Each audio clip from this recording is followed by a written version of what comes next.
Okay, this is an addendum to the video I just uploaded. Got those Emax TinyHawk 2 replacement boards, and this is the third dead on arrival. This is a freshly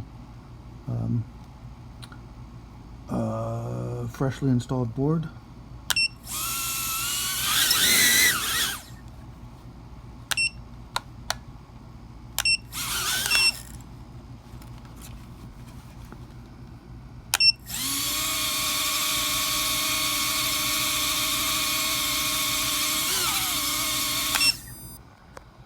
Maybe even more.